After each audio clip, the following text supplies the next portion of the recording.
नमस्कार, आप देख रहे हैं जोहार झारखंड। मैं हूं आपके साथ रुचिका राज। बुलेटिन की शुरुआत इस वक्त की बड़ी खबर के साथ करेंगे। झारखंड विधानसभा के मॉनसून सत्र को लेकर सत्ता पक्ष ने कमर कस ली है। सीएम आवास पर हुई सत्ताधारी दल की बैठक में सीएम हेमंत सोरेन ने अपने कैबिनेट के मंत्रियों और विधायकों के साथ रणनीति बनाई। सत्ता पक्ष ने विपक्ष के हर सवाल का जवाब देने का निर्णय लिया है। बांग्लादेशी घुसपैठ को राजनीतिक मुद्दा बताते हुए सदन के अंदर सरकार की योजनाओं को मजबूती के साथ रखने की रणनीति तैयार की गई है। किसानों की कर्ज माफी से लेकर 200 यूनिट फ्री बिजली, महिलाओं की सम्मान राशि, युवाओं को रोजगार जैसे काम को सरकार सदन में बताने का काम करेगी। सत्ता पक्ष के विधायकों और कैबिनेट के मंत्रियों को पूरी तैयारी के साथ जाने को कहा गया है। हम सबों ने करने का प्रयास किया है। हम उन मुद्दों को लेकर के सामने खड़ा होना चाहते हैं। तो माननीय मुख्यमंत्री जी ने तमाम विधायकों से आग्रह किया है, निर्देश दिया है कि भाई उन मुद्दों को लेकर के आप सीना तान के खड़े रहें, ताकि इसे राजनीतिक मंच बना करके वो हाईजैक ना करें, वो जनता की कल्याणकारी योजनाओं को ढकना ना। आज की बैठक में ये तय हुआ कि सदन बहुत अच्छे तरीके से चले, सदन की गरिमा बरकरार रहे और जो जनहित लोकहित के जो मुद्दे हैं उन मुद्दों पर सरकार गंभीर है और विपक्ष से भी आग्रह है कि विपक्ष भी इस लोकतंत्र के पवित्र मंदिर पर लोकहित की बात करे। जो झारखंड का बॉर्डर है, बॉर्डर एरिया किसके अधीन आता है? सेंट्रल का। तो हम लोग कल सवाल पूछेंगे उनसे कि कहाँ आपका घुसा है, कहाँ क्या हुआ है, आप बतलाइए। लोकसभा में गोड्डा सांसद निशिकांत दुबे ने झारखंड में बांग्लादेशी घुसपैठ का मुद्दा उठाया है। उन्होंने कहा कि संथाल परगना में मुस्लिम आबादी बढ़ रही है, कई हिंदुओं के गांव खाली हो गए हैं। संथाल के 25 विधानसभा क्षेत्र में 123% मुसलमानों की आबादी बढ़ी है, इसलिए संथाल परगना में एनआरसी लागू करने की जरूरत है। में कम से कम 25 विधानसभा ऐसी है जहां 123%, 110% आबादी बढ़ी है। ये एक बड़ा चिंता का विषय है। दूसरा सर, हमारे यहां अभी पाकुड़ जिले में तारानगर इलामी और डांगापाड़ा में दंगा हो गया। दंगा क्यों हो गया कि बंगाल से ममता बनर्जी की जो पुलिस है और वहां के लोग मालदा और मुर्शिदाबाद से आकर हमारे लोगों को भगा रहे हैं और हिंदुओं का गांव खाली हो रहा है। ये बड़ा ही सीरियस विषय है। मैं और रिकॉर्ड कर रहा हूं, यदि मेरी एक बात गलत है तो मैं इस्तीफा देने को तैयार हूं। सारे बंगाल से, मुर्शिदाबाद और मालदा से सारे लोगों ने आकर हिंदुओं के ऊपर जुल्म किया और ये ऑन रिकॉर्ड है और झारखंड की पुलिस कोई काम नहीं कर पा रही है। मेरा आपके माध्यम से स्पीकर महोदय आग्रह है कि पूरा मालदा, मुर्शिदाबाद, अररिया, किशनगंज, कटिहार और हमारे यहाँ साहबगंज और ये झारखंड हाईकोर्ट का अभी 22 जुलाई का ऑर्डर है जो ये कह रहा है कि मुसलमानों की आबादी दिन प्रतिदिन बढ़ रही है और वहाँ भारत सरकार को हस्तक्षेप करना चाहिए। यह जितना किशनगंज, अररिया, कटिहार, मालदा, मुर्शिदाबाद और पूरा संथाल बना है, इसको यूनियन टेरिटरी बनाइए, नहीं तो हिंदू खाली हो जाएंगे। एनआरसी लागू करिए और इसके पहले यदि कुछ नहीं होता है तो सबसे पहले हाउस की एक कमेटी भेजिए और पूरे सभी उसमें तृणमूल कांग्रेस के मैक्सिमम पर रखिए। झारखंड में बांग्लादेशी घुसपैठ का मुद्दा थमने का नाम नहीं ले रहा है। हर दिन सभी राजनीतिक दल इसे लेकर एक दूसरे पर आरोप लगाने में पीछे नहीं हट रहे हैं। सत्ताधारी दल जहां एक तरफ केंद्र सरकार को इसके लिए जिम्मेदार बता रहा है, तो वहीं बीजेपी राज्य सरकार को जिम्मेदार ठहरा रही है। घुसपैठियों को उन्होंने घुसपैठ करने दिया क्योंकि इसी कांग्रेस के केंद्रीय सरकार के जिम्मे बीएसएफ और केंद्रीय जो सीमाएं थी उसकी सुरक्षा थी। तो ये घुसपैठ तो कांग्रेस ने कराया है और इस सरकार में तो जो बांग्लादेशी घुसपैठी है ऐसा लगता है उनको जमाई का दर्जा प्राप्त है। भाजपा जिस प्रश्न को उठा रही है, सबसे पहले तो उनके अपने गृह मंत्री और भारत के रक्षा मंत्री से प्रश्न करना चाहिए कि अगर घुसपैठ अगर हुई है तो सीमा की सुरक्षा की जवाबदेही और जिम्मेवारी तो भारत सरकार की है। प्रश्न हमें कर रहे हैं, सबसे पहले प्रश्न तो उन्हें करना चाहिए। नहीं है हम झारखंड की बात कर रहे हैं। वो राज्य सरकार का मान लो तो राज्य सरकार दोषी होती।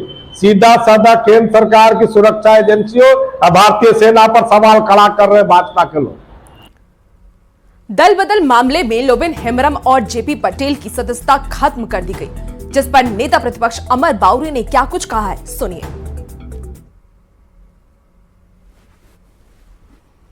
पार्टी का सदस्यता छोड़ा था। हम लोगों ने 10वीं यूनिवर्सिटी में उनका कंप्लेन दायर किया था। देर हुआ, लेकिन आज अपने अध्यक्ष जी के ट्रिब्यूनल ने उन्हें 10वीं अनुसूची में गिल्टी पा करके अपना न्याय सुनाया है। हम उसका स्वागत करते हैं।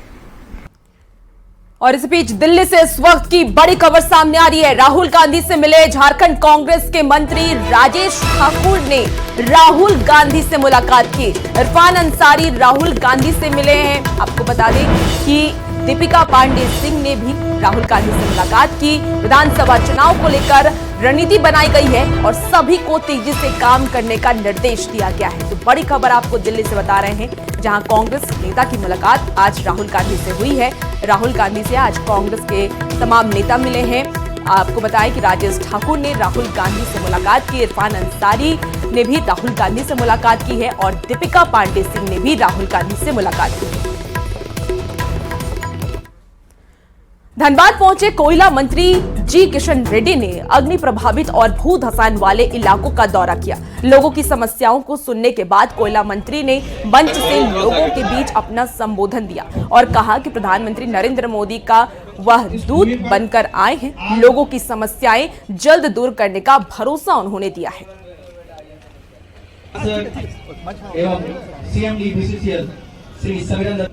बारे बोले कि गरीब कौम को देख के बहुत कष्ट हो रहा है, धूल गर्दा आग में जो रह रहा है।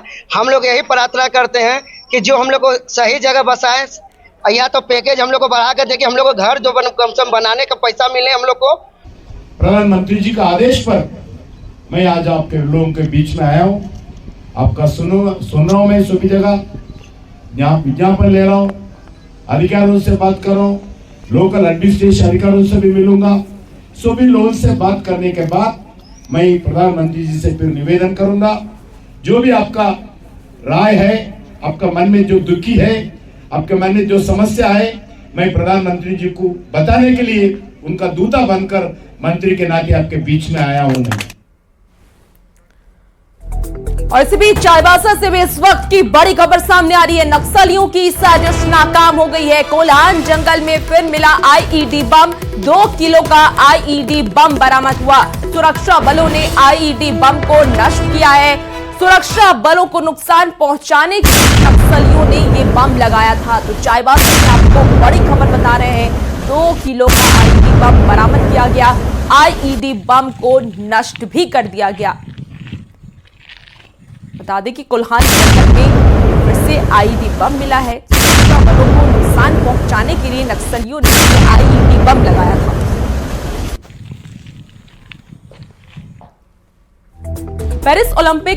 पेरिस से इस वक्त की बड़ी खबर, जहां वुमेन्स आर्चरी में क्वालिफिकेशन राउंड टीम ग्रुप में दीपिका कुमारी को 4थी रैंक। आपको बता दें कि दीपिका की व्यक्तिगत रैंकिंग रही है 23वीं। क्वालिफिकेशन राउंड में 64 महिला तीरंदाज और 28 जुलाई से शुरू होंगे नॉकआउट चरण। भारत का पहला मुकाबला फ्रांस से कोरिया पर जीत से मेडल होगा पक्का। झारखंड की अंकिता दीपिका पर दारोमदार। तो बड़ी खबर आपको पेरिस से बता रहे हैं,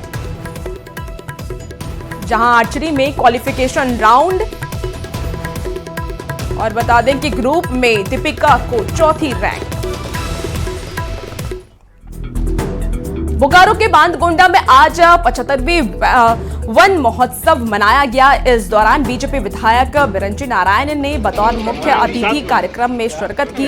साथ ही डीएफओ रजनीश कुमार, रेंजर समेत ग्रामीण स्कूल के बच्चे भी इस कार्यक्रम में शामिल हुए। इस दौरान 18,000 पेड़ लगाए गए। विधायक बिरंची नारायण ने भी लोगों से पीएम मोदी के एक पेड़ मां के नाम कार्यक्रम के तहत ज्यादा से ज्यादा पेड़ लगाने की अपील की। उन्होंने कहा कि सभी लोगों को जन्मदिन, शादी के सालगिरह और पुण्यतिथि के मौके पर भी ज्यादा से ज्यादा पेड़ लगाने चाहिए ताकि पर्यावरण को मजबूत किया जा सके। आज 75वां वन महोत्सव हम लोग मना रहे हैं। आज एक पेड़ माँ के नाम की भी कार्यक्रम था, उसमें माननीय विधायक जी का आगमन हुआ। सभी लोग हर्षोल्लास थे कि यहाँ पर हम लोग पौधा लगा रहे हैं। ये गरगा नदी का किनारा है जहाँ पर विभिन्न प्रकार के धार्मिक पौधे, ऑक्सीजन देने वाले पौधे लगाए जा रहे हैं। नीम, बरगद, पाकर, पीपल, सभी लोग पौधा लगा रहे हैं। वृक्ष लगाना सीधे सीधे हमारे जीवन से जुड़ा है और मैं समझता हूँ कि हर लोगों को वृक्ष लगाना चाहिए। जन्मदिन पर लगाएं, पुण्यतिथि पर लगाएं, सालगिरह पर लगाएं, हर ऐसे अवसर पर लगाएं जो जिससे जीवन हमारा सीधा सीधा जुड़ा हो। और अब खबर बोकारो से है, जहां डीएवी गांधी स्कूल में छात्र की पिटाई का मामला अब बाल संरक्षण आयोग तक पहुंच गया है। आयोग ने छात्र की पिटाई के मामले को गंभीरता से लेते हुए एसपी से मामले की जांच कर रिपोर्ट मांगी है। बाल संरक्षण आयोग के सदस्य उज्जवल कुमार तिवारी ने यह बताया कि मामले में शिक्षक की गलती साफ तौर पर नजर आती है। उन्होंने शिक्षक को स्कूल से हटाने की मांग की, साथ ही कहा कि कानून छात्रों को पिटाई का हक किसी शिक्षक को नहीं देता। है कि बच्चे के साथ बहुत गलत हुआ है। चाहे मैच हारे जीते, पास हो फेल हो, मारने का अधिकार सरकार नहीं देता है। संविधान बच्चों को पढ़ने का अधिकार दिया, खेलने का अधिकार दिया, टीचर को यह अधिकार नहीं देता कि मारे। छायाचित्र प्लस मेडिकल ले आए थे, वो भी सरकारी हॉस्पिटल का, तो वो प्रथम दृष्टि में लगता है कि बहुत गलत हुआ है। इसका जांच के लिए हम लोग ने डीसी साहब को लिखने का कार्य कर दिया है। अब खबर जमशेदपुर से, जहां टाटा पावर कंपनी में बीते 3 सालों से विस्तारीकरण का काम चल रहा है, लेकिन यहां ठेका मजदूरों का वेतन भुगतान नहीं हो रहा है। दरअसल बार बार ठेका कंपनियां काम को छोड़कर चली जाती हैं, जिसके चलते मजदूरों का पैसा अटक जाता है। ऐसे में गुस्साए मजदूरों ने all India trade union Congress की अगुवाई में कंपनी गेट को जाम कर प्रदर्शन किया। प्रदर्शनकारियों का यह कहना है कि तकरीबन 100 से ज्यादा मजदूर इस परेशानी से जूझ रहे हैं। उन्होंने कंपनी प्रबंधन से वेतन देने की अपील की है। अंदर विस्तारीकरण का काम चल रहा है। टाटा पावर का प्रोजेक्ट लगभग 3 साल से चल रहा है। लगातार महीने में 2 बार 3 बार मजदूरों का शिकायत आ रहा है कि मजदूरी नहीं मिल रही है। नए नए कॉन्ट्रैक्टर बाहर से लाए जा रहे हैं, वो काम छोड़ करके भाग जा रहे हैं। उसका कहना है कि प्रबंधन हम लोग को पैसा ही नहीं देता है, तो हम लोग से क्या करें। देवघर में सावन मेले का उत्साह चरम पर है। बाबा मंदिर में श्रद्धालुओं की संख्या बढ़ती जा रही है। सावन के चौथे दिन भी कुछ ऐसा ही नजारा देखने को मिला। चतुर्दशी के मौके पर भक्तों का उत्साह देखते ही बन रहा था। सभी ने कतार में लगकर भगवान शिव पर जलाभिषेक किया। चतुर्थी तिथि है और श्रद्धालु जो देख रहे हैं वो बाबा बैद्यनाथ नगरी में निरंतर आ ही रहे हैं। प्रत्येक दिन भीड़ में कुछ न कुछ परिवर्तन होते जा रहा है। जो भीड़ आज हम देख रहे हैं वो कल से ज़्यादा भीड़ आज आ रही है। हम सीतामढ़ी से आए हैं, सुल्तानगंज से पैदल चल के आए हैं और 21 तारीख को जल उठाए हैं और यहाँ पंचमी का जल चढ़ाया है।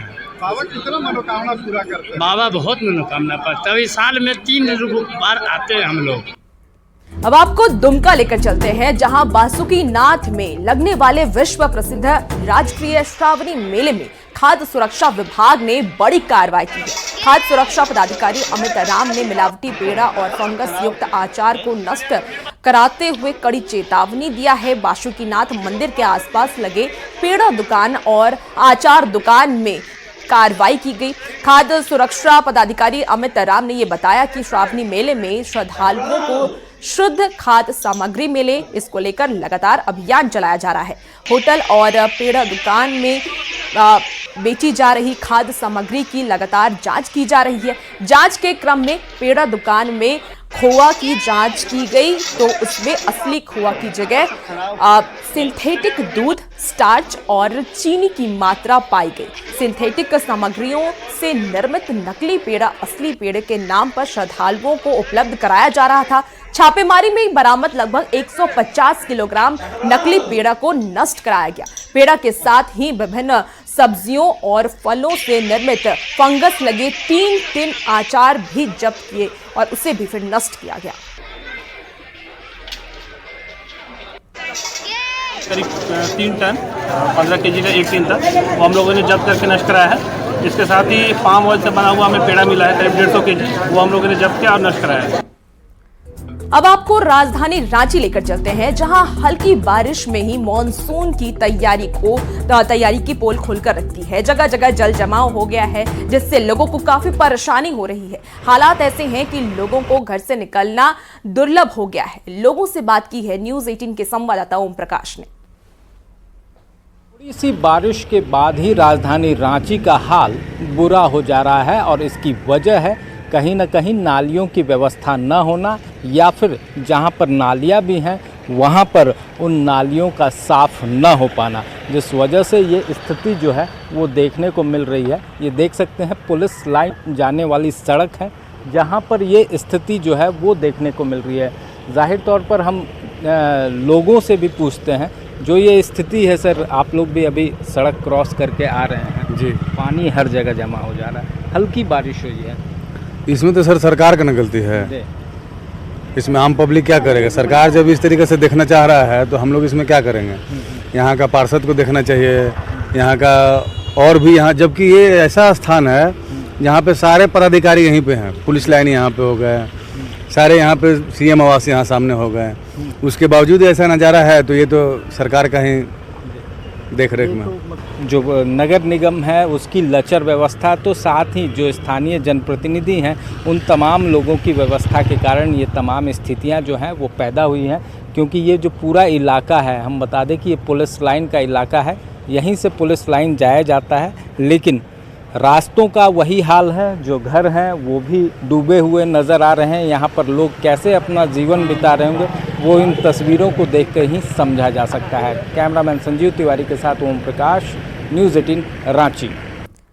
झारखंड में इस साल औसत से 47% कम बारिश हुई है, जिसने किसानों की परेशानी को बढ़ा दिया है। बारिश कम होने से किसान धान की रुपाई नहीं कर पा रहे हैं। वहीं मौसम विभाग का कहना है कि राज्य में मानसून की स्थिति कमजोर है। जितनी बारिश अब तक होनी चाहिए उससे 47% कम बारिश हुई है। हालांकि मौसम विभाग ने अनुमान जताया कि बंगाल की खाड़ी में बन रहे निम्न दबाव क्षेत्र और झारखंड के ऊपर बन रहे मानसून ट्रफ के चलते अगले 5 दिनों के भीतर अच्छी बारिश के आसार जताए जा रहे हैं। अच्छी बारिश होने की संभावना है। शुक्रवार को प्रदेश के दक्षिण इलाकों में अच्छी बारिश हो सकती है। कई इलाकों में सामान्य से ज्यादा बारिश होने की भी संभावना बन रही है। मानसून की स्थिति अभी कमज़ोर ही है। अभी भी आज जैसे तारीख आज हो गया 25 जुलाई, तो आज तक अभी भी सीजनल रेनफॉल जो है डेफिसिट ही है और ये करीब -47% नीचे चल रहा है। और अब खबर रामगढ़ से। रामगढ़ जिले के मांडू प्रखंड में चोटवा नदी पर बना अप्रोच रोड धंस जाने के मामले में डीडीसी रॉबिन टोपो ने संज्ञान लिया और संवेदन को कारण बताओ नोटिस जारी कर जवाब मांगा है। डीडीसी रोबिन ने बताया कि कार्यपालक अभियंता को जल्द से जल्द अप्रोच रोड ठीक करने के निर्देश दिए गए हैं। आपको बता दें कि लयो उत्तरी पंचायत के रानी डेरा के पास चोटवा नदी पर अप्रोच पुल का निर्माण करीब 47 लाख की लागत से हुआ था, लेकिन पहली बारिश के बाद ही अप्रोच पुल का जो रोड है वो धंस गया। ग्रामीण का आरोप यह है कि अप्रोच रोड के निर्माण में घटिया सामग्री का इस्तेमाल किया गया था। में उपायुक्त महोदय के द्वारा स्वयं ही कार्यपालक अभियंता को और उसके जो संवेदक हैं उसको शोकोज किया गया है। और फिलहाल इस बुलेटिन में इतना ही। खबरों का सिलसिला यूं ही न्यूज़ 18 बिहार झारखंड पर जारी।